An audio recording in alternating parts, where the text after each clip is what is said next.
პარლამენტის დროებითი საგამოძიებო კომისიის მუშაობისას აშკარად გამოიკვეთა 2012 წლის შემდგომ მოვლენებთან დაკავშირებული ქმედებების გამოძიების საჭიროებაც.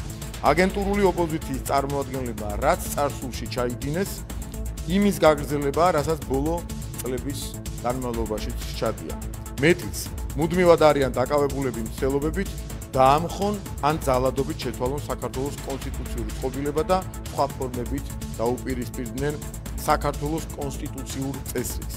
ერთი სიტყვით, 2012 წლის შემდგომაც მათ აქვთ ჩადენილი უამრავი ისეთი ანტისახელმწიფოებრივი ქმედება, რომელიც შესაბამის სამართლებრივ შეფასებას და რეაგირებას საჭიროებს.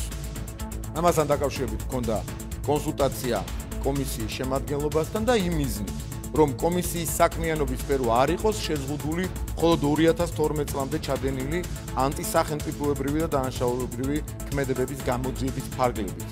მივიღეთ გადაწყვეტილება, მისი მანდატი გაფართოვდეს და ახალი დადგენილებით გავრცელდეს 2012 წლის შემდგომ, ანუ საერთო ჯამში 2003 წლიდან მოყოლებულ დღემდე პერიოდზე. როგორც საზოგადოებისათვის ცნობილია, ამ საკითხებზე საქართველოს პროკურატურაში მიმდინარეობს ინტენსიური საგამოძიებო მოქმედება. დაველოდებით პროკურატურაში მიმდინარე გამოძიების შედეგებსაც, რაც არ გამოურიცხავთ, რომ ასევე გახდეს აგენტურული პარტიების მხილების და მათი აკრძალვის მიზნით კონსტიტუციური სარჩელის წარდგენის დამატებითი საბუთლები.